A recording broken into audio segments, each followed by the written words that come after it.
Graça e paz, paz de Deus, paz do Senhor Jesus Cristo, irmãos. O que me traz aqui é para lembrar uma história que realmente revolucionou o meio evangélico. E muitas denominações hoje fazem a mesma coisa porque é bíblico.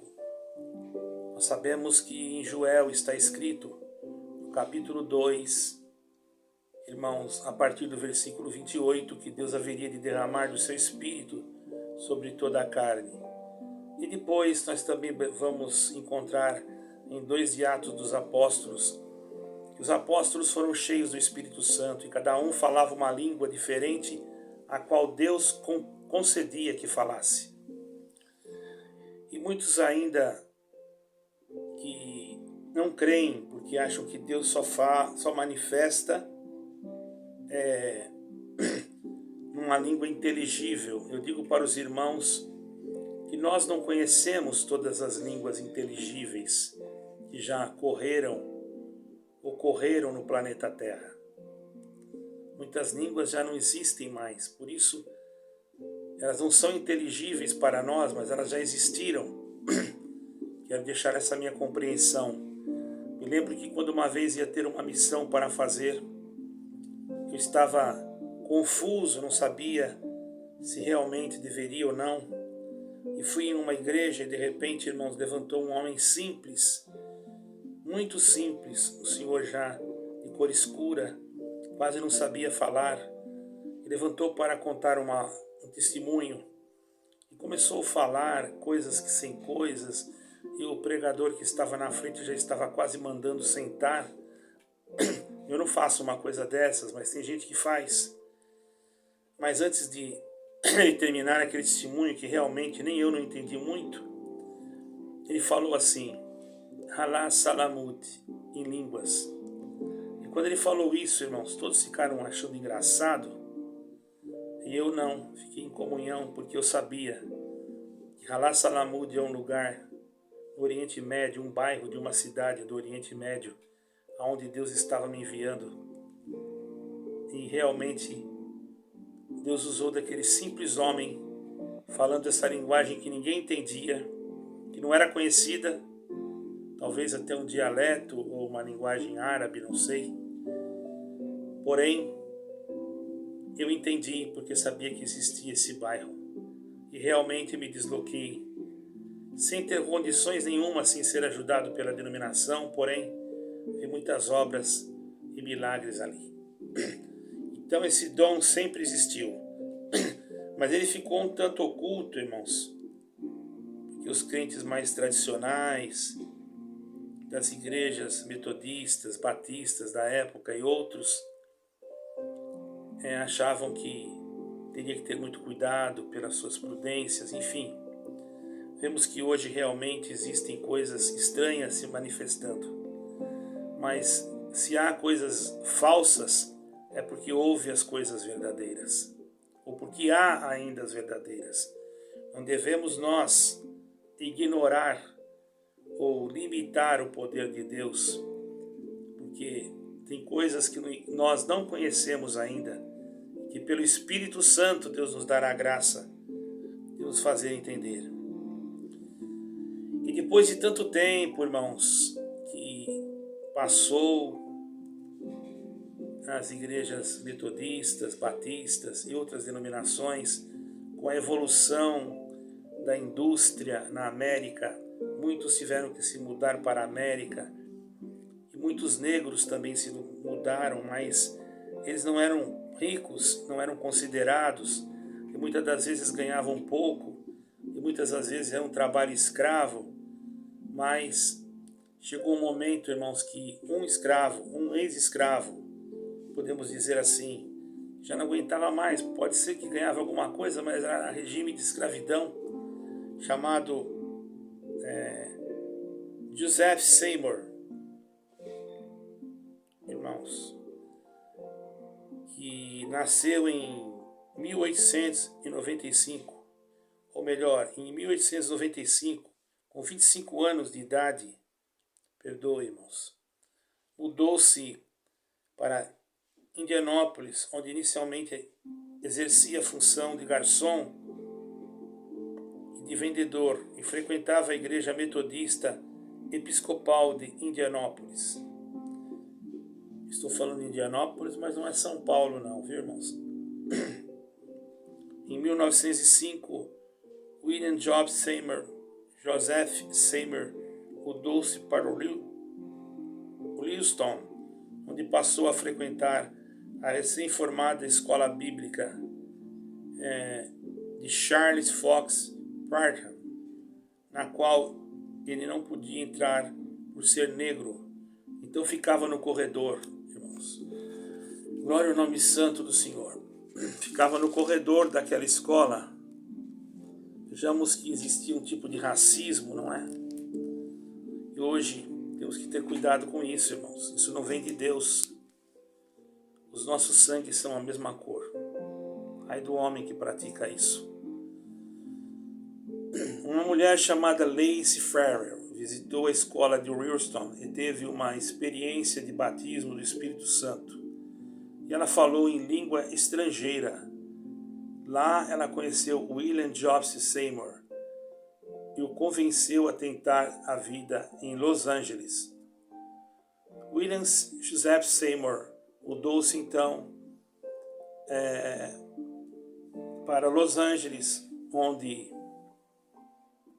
a força do preconceito racial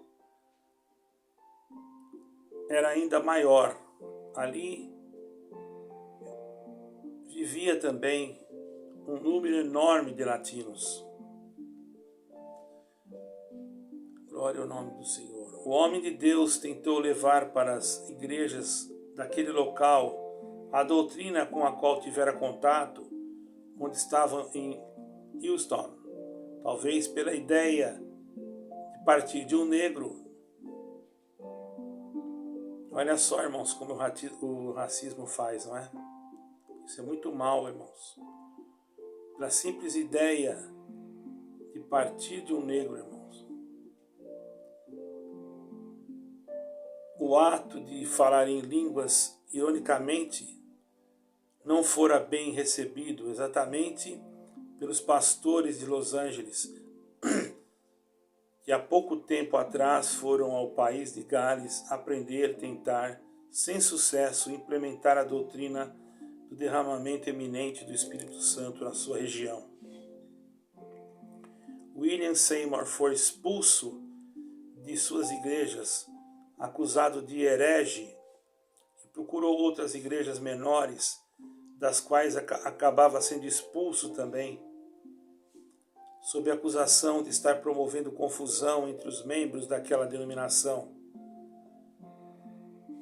Entre os membros daquela denominação, se antes, como discípulo, podia ficar, ao menos no corredor da igreja, de onde ele morava, agora na nova cidade, que não era permitido nem que houvesse um contato com os crentes, mesmo do lado de fora da igreja, pois sua doutrina trazida do Texas era vista como semente do mal. Antes ele podia ficar pelo menos no corredor. Ali não podia nem entrar, nem falar com nenhum crente. William Seymour se juntou então com outros negros e latinos, também discriminados. Santo é o Senhor. Olha só, irmão, como Deus usa daquilo que os homens desprezam, não é? E renegados pela religião, e assim começou a fazer cultos na humilde residência onde morava. Esses cultos chegavam a durar 3 dias e 3 noites, atraindo muitas pessoas do que a casa podia comportar. E o que não faltava ali eram os dons de línguas e a explicação. Ali eram os dons de línguas, suas explicações, e as pessoas moravam nos bairros adjacentes, foram sendo trazidas de várias partes diferentes da Ásia, trazidas de vários países, onde falavam centenas de dialetos, e como eram as primeiras e segundas gerações de africanos, eles estavam ali bem familiarizados com seus idiomas nativos. O que mais amargurava William Seymour era o tratamento preconceituoso das igrejas que não davam oportunidade à sua raça para adorar ou participar mais intensamente dos cultos. Assim agora, com seu próprio discurso, o culto podia distribuir melhor as oportunidades entre os irmãos e era bem parecidos na cor, mas com enorme diferença de línguas, ou seria dialetos. As línguas estranhas, o fato de que os negros antes na África viviam isolados uns dos outros, se fizeram por força da natureza, com que cada grupo ou cada tribo localizada falasse seu próprio dialeto ou idioma. E nesse momento, então, portanto, estavam tendo a oportunidade enorme criada por William Joseph Seymour de formar uma reintegração social através da religião. Assim, glória ao nome santo do Senhor. Assim se ajuntaram cada vez mais os negros ao grupo e cada um, em sua oportunidade concebida, podia falar no seu dialeto, desde que houvesse alguém que pudesse traduzir para o inglês a língua, todos podiam entender. O grupo crescia rapidamente, a casa ficou pequena.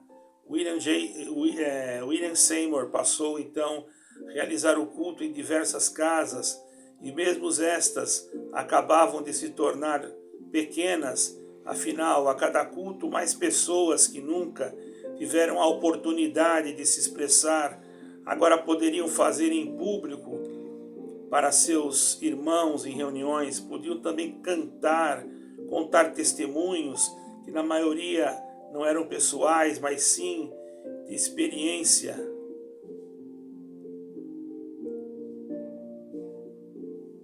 Das experiências dos seus familiares, histórias do seu povo e dos seus antepassados.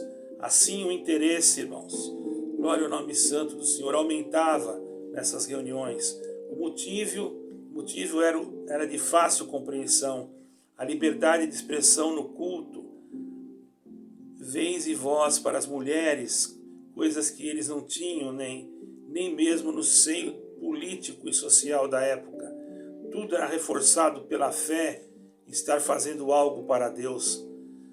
Agora você que está assistindo ou lendo esse documentário, que conhece todo o meio de comunicação criado após o evento da Rua Azusa, como rádio, TV, internet, telefone, meios de comunicação que naquela época não existiam, as pessoas não tinham como se comunicar, era muito difícil.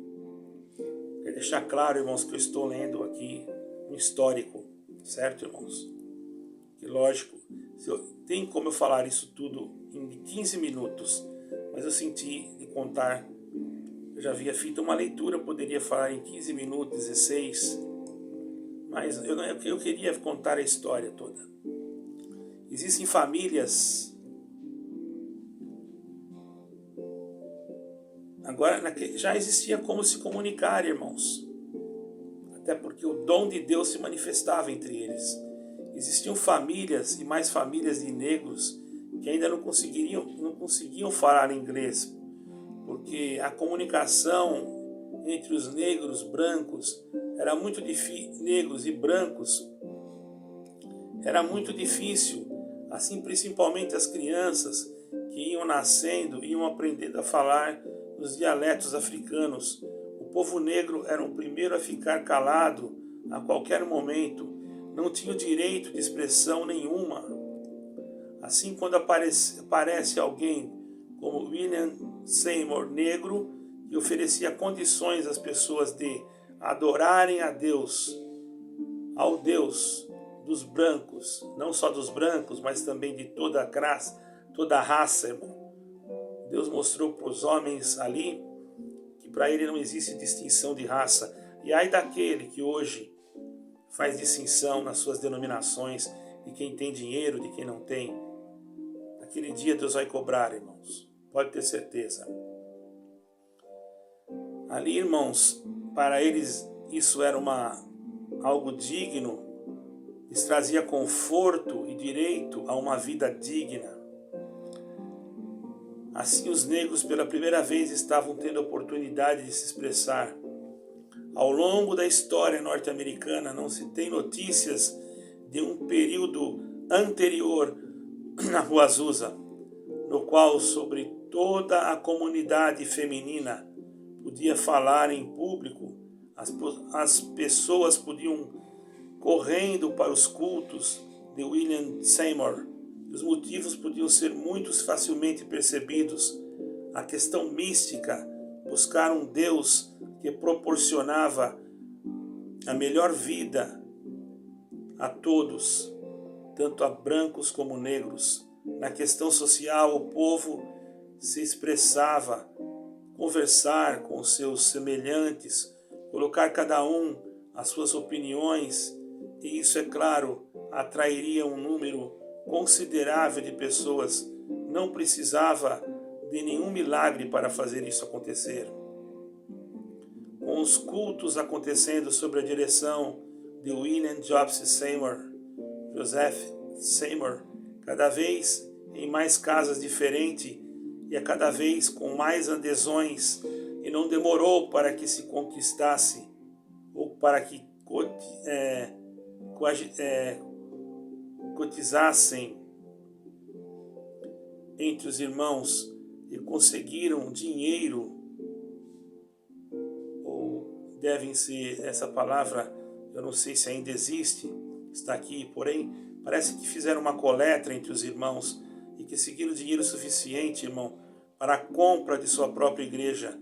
Havia ali ali próximo, uma igreja metodista que não tinha se contextualizado com aquele momento religioso, estava fechada há alguns anos.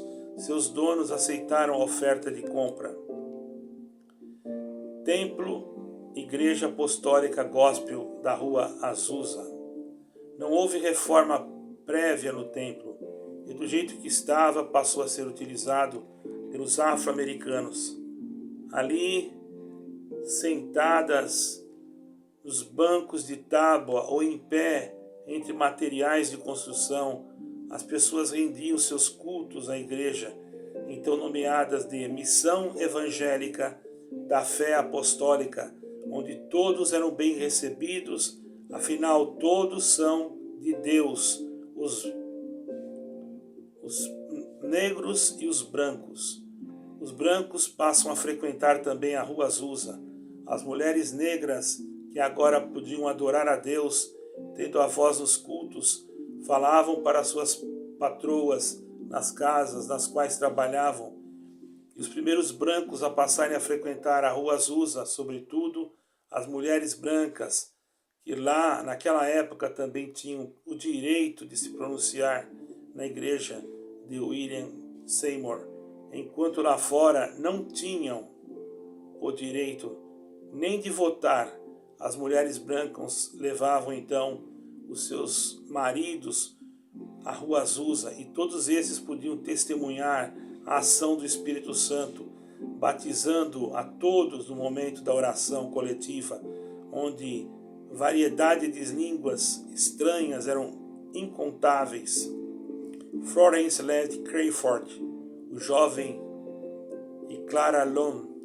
Nesse momento chegam duas mulheres brancas que juntas seriam Deus e o diabo na vida de William Joseph Seymour. Florence Eric Crayford e a jovem Clara Lune. Deus envia um sinal. Praticamente às 5h12 da madrugada, horário local, em 18/4/1906, um imenso terremoto sacudiu e acordou abruptamente os moradores da área de São Francisco. As ondas de choque violentas pontuou o forte tremor que derrubou cerca de 60 segundos. Ou melhor, que durou durante 60 segundos, perdoe, irmãos. O terremoto foi sentido no sul de Oregon até o sul de Los Angeles, a 70 quilômetros de direção elevada. Foi o terremoto mais destrutivo da história norte-americana, 8.3 na escala Richter.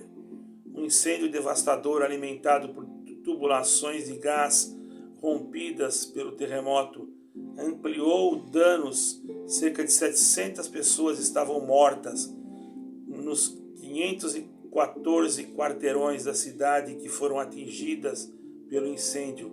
Rapidamente, um folheto protestante que partiu de algum lugar inundou as caixas de correio das casas por toda a Califórnia, e nele estava escrito: é um aviso de Deus e seu breve julgamento.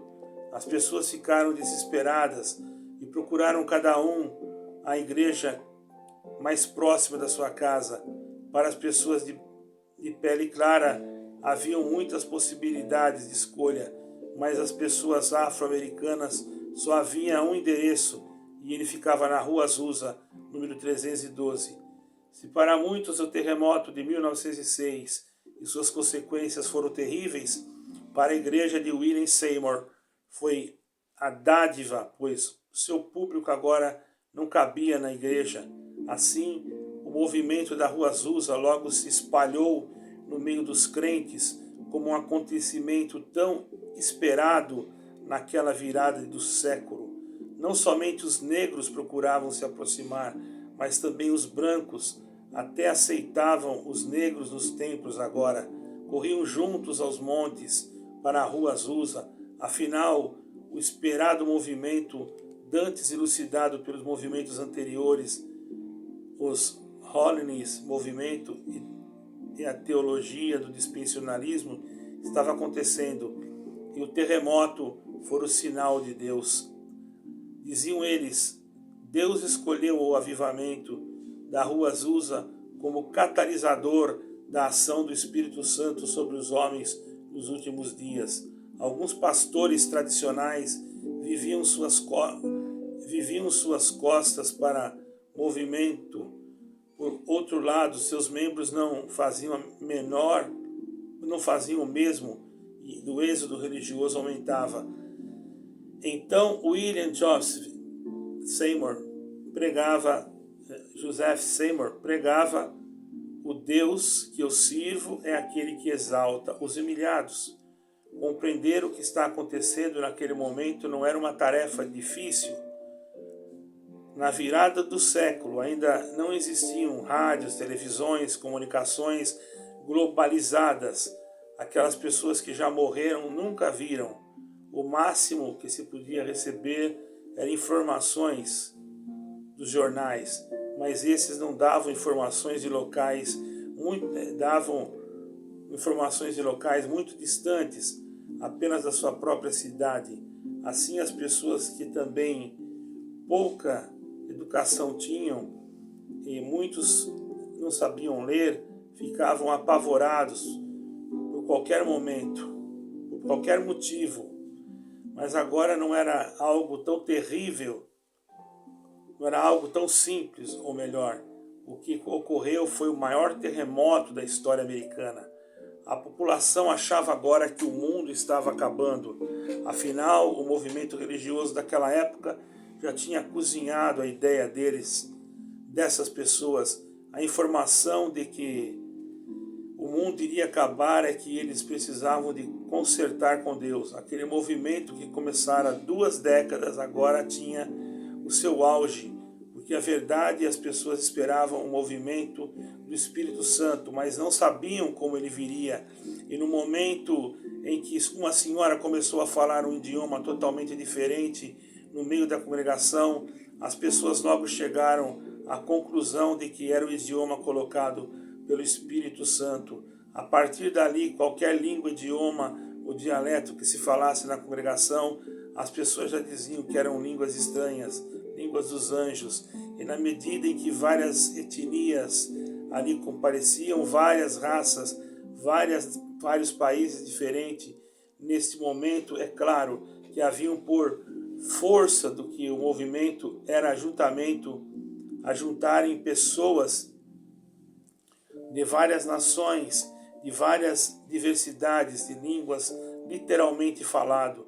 As pessoas começaram a ir naquele culto e depois do terremoto ouviu muitas línguas estranhas e queriam falar também línguas estranhas, mas como não entendiam nenhum dos idiomas que ali eram pronunciados, essa pessoa chegava ali no culto e começava a falar de qualquer jeito.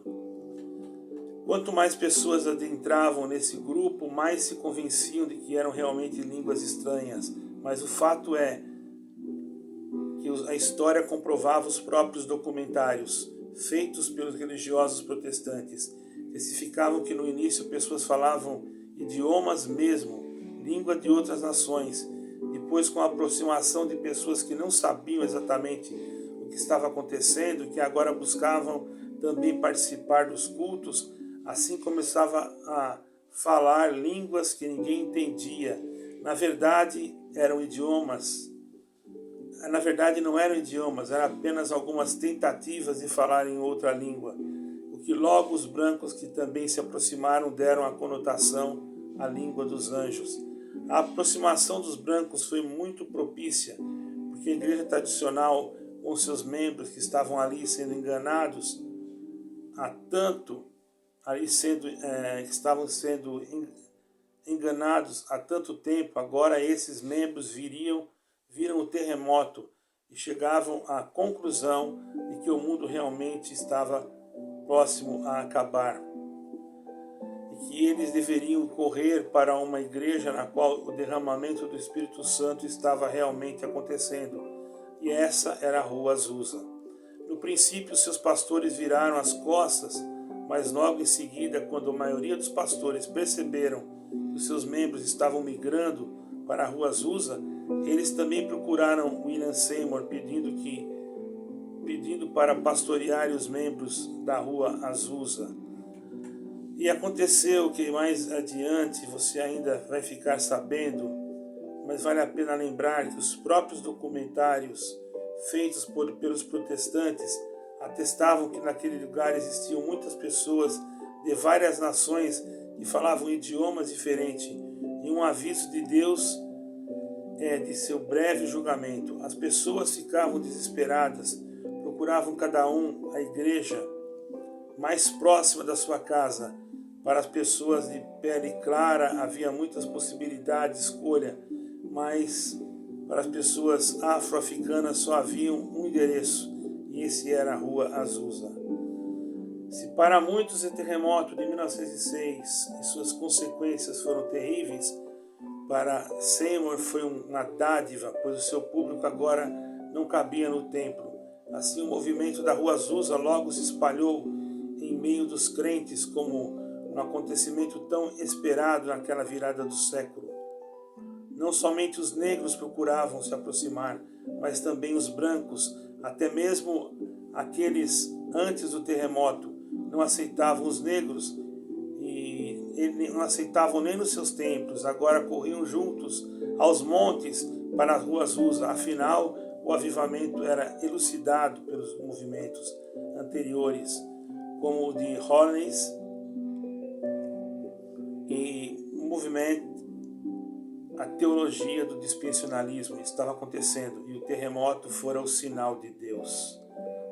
Diziam eles, Deus escolheu o avivamento da Rua Azusa como catalisador da ação do Espírito Santo aos últimos dias. Glória ao nome do Senhor. Então nós temos que entender, irmãos, que esse movimento veio da parte de Deus, porque existia até racismo e através disso, irmão, houve uma aproximação também dos brancos com os negros. Houve ali, irmãos, glória ao Senhor, um grande movimento. E nós ficamos ainda, irmãos, felizes por saber que hoje, irmãos, muitos, logicamente, sabemos que foi um trabalho difícil para Seymour, foi desprezado, foi escravo, desprezado praticamente, trabalhando a nível de escravidão. Sabemos que temos que ter ordem no culto, mas não devemos desprezar o dom das línguas. porque realmente eles existem. E juntamente a eles existem outros dons. Mas aqui fica um pequeno relato da Rua Azusa, o sofrimento de um homem que procurou sempre pregar o Evangelho. Diz em uma das suas histórias que uma vez foi batizada uma senhora com uma língua sueca e ela não sabia tocar piano, e ela, tomada pelo Espírito Santo, sentou naquele piano e começou a louvar a Deus de todo o seu sincero coração. Hoje nós vemos igrejas vazias, pregando heresias, irmãos, pensando em dinheiro e em coleta, e nós vemos da onde surgiu as mais profundas e sinceras revelações. Dos homens mais simples, dos homens humildes, que não se preocupavam nem com a sua própria vida. Que sirva de exemplo para nós, irmãos. Eu sei que demorou um pouquinho, eu procurei ser breve, mas eu acredito que teria muito mais coisa para falar sobre a Rua Azusa, mas eu acredito que deu para vocês entenderem. Da Rua Azusa surgiram outros movimentos, Assembleia de Deus, Congregação Cristã no Brasil. Ah, mas como? Sim, Congregação Cristã no Brasil. Eles também creem na promessa, creem na linguagem, no dom da linguagem do Espírito Santo. E tudo começou, esse movimento começou na Rua Azusa, porque sabemos que até Daniel Berger, que foi um dos fundadores da Assembleia de Deus, sabemos da sua amizade com Franciscon, conhecemos também outras pessoas. Eu tive a oportunidade de conversar há 3 semanas atrás com uma irmã que era pequenininha, hoje está com 80 anos, ela mora em Israel, e o papai dela sempre levava o Franciscon para congregar na Assembleia de Deus, e quando chegava lá, ele atendia e presidia o culto. Irmãos, hoje nós vemos diferenças, regras humanas, doutrinas humanas, falácias, mentiras, hipocrisias e tantas coisas. O tempo da simplicidade parece que está indo embora, mas eu quero deixar claro que o Senhor vem aí com grande revestimento sobre nós, um revestimento de sabedoria, de compreensão. Por isso nós temos que ler, se dedicar nas Escrituras, porque somente através de Cristo Jesus, que é o nosso Yeshua HaMashiach, é que nós vamos poder ver a face de Deus como ela é. Agradeço a Deus por esta pequena oportunidade, eu creio que todos entenderam. Honra e glória seja dado a Deus. Amém, amém. Vou ser bem claro, irmãos, resumi o máximo que pude, porque senão esse vídeo, se eu fosse contar a história como está escrito aqui, ia dar mais de 1 hora. Deus abençoe e guarde a todos, fique com Deus.